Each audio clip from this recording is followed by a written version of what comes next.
各位馬迷朋友，大家好，我係阿 Ken。聽日咧搏殺場次就揀咗第三場呢個嘅比較冷啲嘅場合，4班1800米。單睇兩隻頂頭大熱爆出美麗同埋雙贏。雙贏上次咧即係走勢非常之凌厲，話係一個幾乎冇乜可能嘅位置可以跑第二翻嚟。好啦。咁又另外爆出美麗，上次有啲塞車嘅，咁呢兩日再鬥過，到底係咪呢兩隻贏呢？定係其他啲嘅半冷門？好啦，標題所講，聽日咧，其實我覺得個局面都非常之混亂，分鐘有一個騎師王咧就爆大冷，咁啊奸到成40倍以上嘅，咁到底咩騎師王呢？咁一陣再同大家講啦。咁啊，亦都係要恭喜翻阿潘頓啦，可以贏到呢個珠穆朗瑪峰錦標啊，同呢個嘅嘉應高升，真係非常之難嘅。講真，即係要遠征去到外國，攞一場咁犀利嘅一級賽。咁啊，希望港隊馬再接再厲，攻破埋沙特杯啊，或者一啲嘅草地大賽等等嘅經典賽事。聽日4連環4重彩亦都有多寶嘅。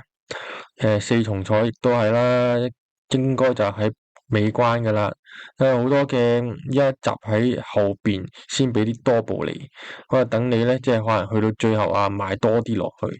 咁啊，4連環亦都係一樣嘅。咁啊，聽日亦都有好多嘅賽事，包括早上如果你真係起到身嘅話，睇呢個6點20分聖保羅賽馬會大賽，見到我哋一個好熟悉嘅面孔莫雷拉。同埋之前呢，即係自投羅網啦，就係賭馬嘅波件事，兩場亦都有嘅。依家第一場啦，呢個飛瀑之星啊，莫雷拉1.2話贏緊嚼緊呢，我自己咁睇嘅，就分鐘呢，呢場已經係跑過波件事加莫雷拉嘅分鐘2重彩俾你睇，當然莫雷拉情線啲先啦。咁啊，另一場亦都係莫雷拉頂頭大熱喎，不過我覺得呢場咧就冷少少，我分鐘覺可能係其他馬會爆。咁啊，姑勿論啦，聽日亦都有一場嘅日本嘅秋華賞，咁啊暫時就未睇到啲賠率嘅，會唔會係冇風鬥你冇話咧？咁啊，聽日再講啦，連賠率都未睇。翻嚟聽日沙田先啦，揀咗呢個第三場。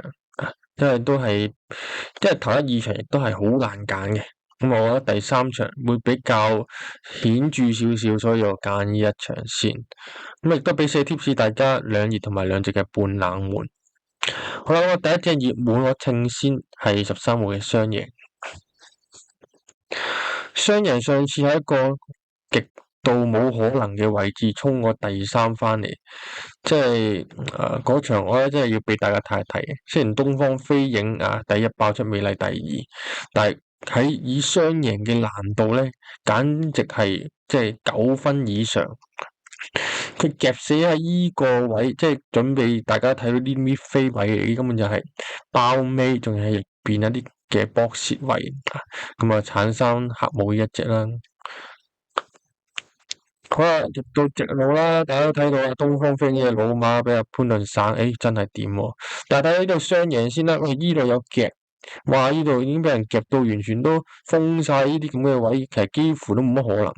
哇，去到200，打3邊有啲進展喎，話再抽出嚟，再換個直路，話最後嗰幾邊係咁勢上嚟，爭啲其實連爆出美麗都過埋，即係嗰場咧，真係。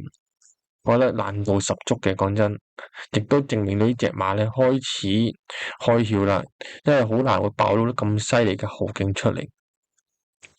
呢隻馬咧亦都係啦，容天鵬一直係咁狂減分，減到而家文家良。當然之前亦都係跑咗1800米，都係後上嘅，可以跑第2，輸條頸位啫。今次揾阿梁家俊當然啦，比較紮實啲嘅梁家俊就，而且抽咗一個3檔好唔錯嘅檔位，其實理論上佢唔一定要守喺好後嘅位置，我覺得佢可以試下即係守喺8899咁樣嘅位置咧，係更加之好跑，即係你好難嘅，講真，次次都要喺尾下邊殺上嚟，重重圍困啊，或者過關斬將啊咁樣，其實即係都唔係話太好。聽日3檔我跟喺8、9嘅位置咧，其實我覺得反而喺中檔抽出嚟咧，反而更加有機會。我覺得佢係可以嚼到呢隻爆出美麗嘅呢一場。所以如果你話稱 win 嚟講，我稱13，做膽都係13。咁佢隻爆出美麗先要揀翻嘅。將呢隻馬咧，即係準程度都幾高，雖然家陣都未跑過冠軍，佢跑咗1800米咧，都跑咗幾次嘅，咁啊2次入 Q 啊，其實成績都好唔錯。咁啊，今次當然啦，亦都做咗功課出嚟噶啦。我大概係唞咗18日左右啊，有啲功課都密嘅，又俾佢 keep 得住。咁又今次繼續潘頓大師傅換入潘頓大師傅上去，不過就冇減磅啊！呢個都係有少少嘅相輔相成啦。即係鍾易禮上次抽1檔啊，更加之靚仔。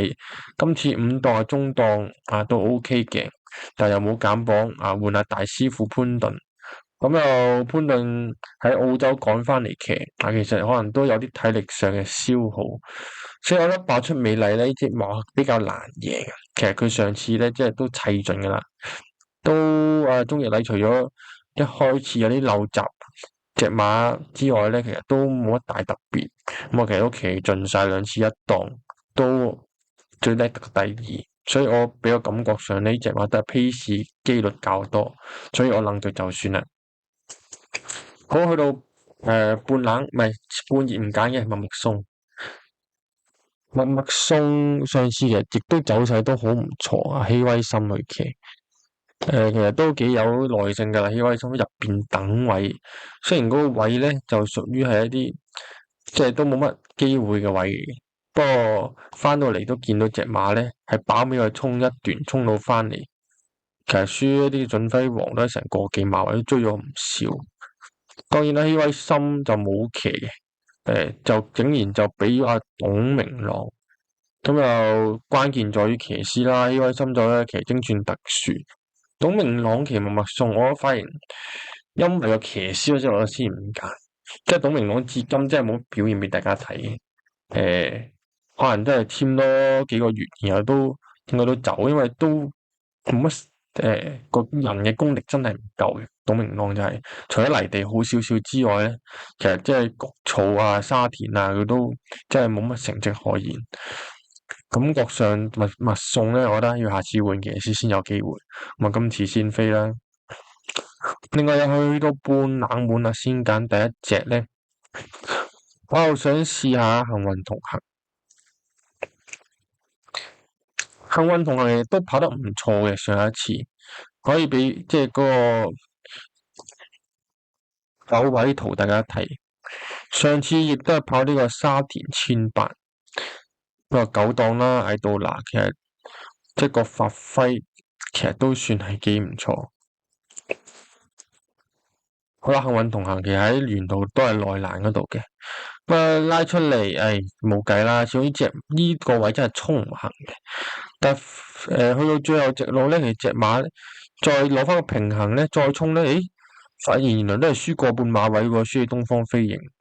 今次最關鍵就係衝一檔嘛，唔明點解14倍獨有4.2位置喎。其實同場對壘喎，同其他馬都係即係有啲熱門。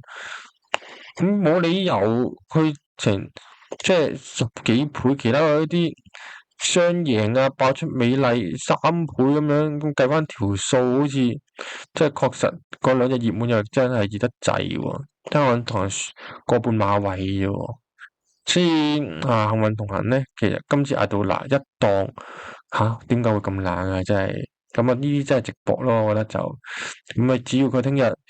話一刮到黃金包廂位慳位咁樣借，我哋都係唔出奇嘅。所以我覺得幸運同行，大家千祈都唔好睇少。馬 win 馬 pay 愣腳，我反而覺得10號係有啲機會嘅。好啦，去到第4隻啦。我就想試下咧11號嘅精算樹。上次係跑呢個遠地，跑呢個1600，其實嗰場真係好模糊嘅。但係見到隻馬咧，其實都幾主動下，即係可以跑到呢啲嘅守到內欄呢個嘅黃金包廂位，即係佢嗰次如果呢個黃金包廂位佢醒啲嘅話，即係騎功好啲嘅話，分鐘可以攞到第三翻嚟。但係內子宮真係有啲遠，即係去到嗰場希威森手上，其實最後真係有啲唔好點樣砌落去，或者即係有啲延遲。唔係嘅話咧，呢隻馬分鐘係嗰場係有三甲嘅。精選特殊希威森揀翻啦，叫做金槍，但係點都要交啲功課俾大家睇啦。上一次軟地，今次就跑翻呢場正常嘅地。咁上季亦都有贏過啦喺希威森手上。之前咧佢都有跑過3年千八係贏馬嘅。佢嗰次仲係居前放頭等等添。當然隻馬可能前速就冇啦，變咗後上，但我都唔係好擔心。至於隻馬聽日可能擺翻係居中嘅位置，8分鐘聽日唔出奇又。如果呢場冇馬走嘅話，佢聽日突然間換策略，打翻上頭又係嘅。因為曾經佢有無人就試咗走去放頭喎，突然間即係之前係留後，有佢放頭，可以放翻個 Q 翻嚟，可能都係要睇下隻馬聽日嘅臨場反應係點樣。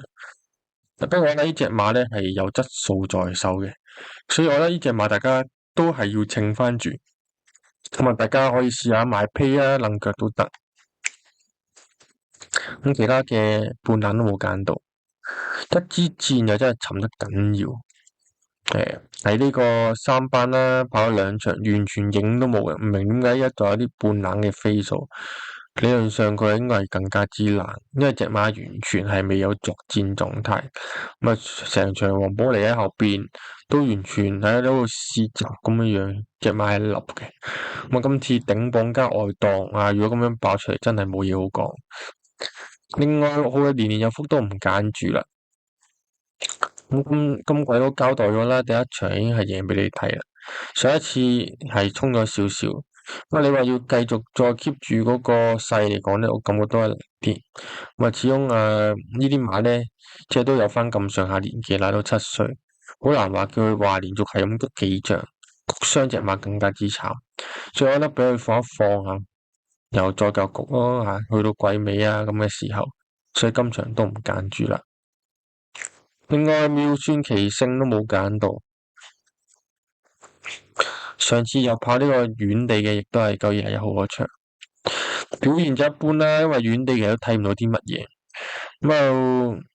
跑呢個沙田1800咧就未跑過嘅，所以感覺上都有啲質疑。啲馬我覺得都係會有嘅，但係暫時咧都係個觀望下先。另外風起雲湧都冇揀到。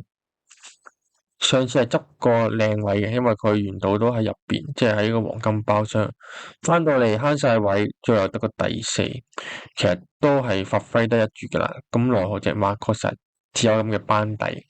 你話要再進，其實都係難啲噶啦。